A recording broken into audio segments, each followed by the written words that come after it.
My mother raised me, pick and choose your battles, time and a place for everything. I did not pick and choose my battle, and I did say something at the wrong time and place. These ICE raids are extremely emotional for people. I do not support ICE. I do not adhere to the idea of anybody being an illegal person. I don't give a fuck about mostly the country and what it stands for and its incarnation and how it's run. I will never be on the side of anything police or police adjacent. So I support the people that protest ICE. I support the individuals who are going to be affected by this. I am not ignorant to the fact that it's not only going to affect Latinos, that it's going to affect Afro-Caribbean people as well, all descendants of the diaspora who may be first or second generation immigrants of this country. I understand the effects. I was being reactionary. I was also drunk. And I was being reactionary in response to Latino people calling out Black people for, quote, seemingly not supporting them when there has been a plethora of Black people who continue to support the people who are going to be affected by these ICE raids, specifically Latino people. There's been a lot of Black people who are loud and proud in their support because they understand that it's not just going to affect them. We, Black Americans, have an extreme understanding of how things are always going to come back to affect us. So for anybody that's saying you're next, we were first. Ain't no next for Black Americans. It's always now. I understand that. My reaction was stop calling out Black Americans for the people that voted in lieu of knowing these events would happen. The 92%. Now, the execution was poor. My sentiments remain the same. Black Americans are not the guard dogs for your plight.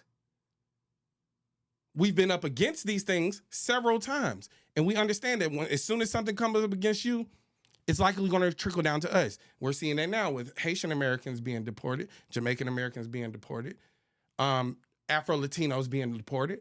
We understood that this was the play. I, without any understanding or inhibition, tweeted that out of anger in response to videos that I've seen where people are specifically calling out Black Americans as if we don't have a history of empathizing and standing next to you in your fight. I'm not your guard dog. If people feel like they told you how you vote, it is what it is. You know what I'm saying? The voting, that's not a virtuous thing. That's that's American. That's democracy. You're going to vote. If you decided to vote against your own interests and you in the find out phase, as people call it, you fucking around there, you finding out, I'm still going to support you against this system of white supremacy. But you have to also understand that Black people are not social justice robots. We're not just these benevolent beings that, oppression detected. That's not who Black Americans are. We also have our own subset of issues that exist within our community.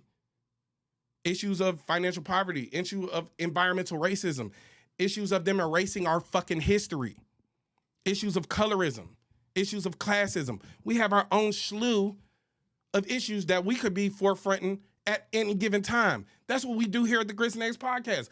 Bring our issues to the forefront. To make it seem like Black people haven't had a history of being empathetic towards everybody's causes is intellectually dishonest. To try to make me the whipping post this is the Black American whipping post. We're going to put Deante.kyle as the forefront and say he supports ICE. No, I support Black Americans first and foremost because that's a thing that we don't do often. And we're chastised and criticized when we do put ourselves first. I'm never going to adhere to this idea of saying Hispanics deserve to be here because they're hardworking and they're this and that and putting their labor first, which I talk about all the time. What you do with your body doesn't dictate your value. I don't value Hispanic people or people from the Latino community because of the work that they do with their labor. I value them because they're a human. I don't want to hear this isn't a Black issue, this isn't a brown issue, this is a human issue. Every issue is a human issue. That's my issue. When the issue is that of a Black American, it's not a human issue, is it? It's a Black issue. That way you get to pick and choose. When Black people have feelings about how we're treated by other people of color, and we're apathetic towards your plight, now all of a sudden we're the problem. That doesn't make sense to me. When constantly, time and time again, we've been shown that y'all are apathetic to our causes and only like to call on us when you need our help. Why do you need our help? Because we have a history of oppression in this country. And we have a history of fighting back against that oppression in this country. So we got the blueprints. If you respected Black Americans, you would go back and research what works we did in the civil rights movement. There have been several movements in this country since slavery, since we got here. Several revolts since we got here. We've been fighting against this system since we got here, and we're going to continue to fight against this system. And we want to be in coalition with you, but your coalition cannot contain anti-Blackness and cannot contain apathy for Black Americans.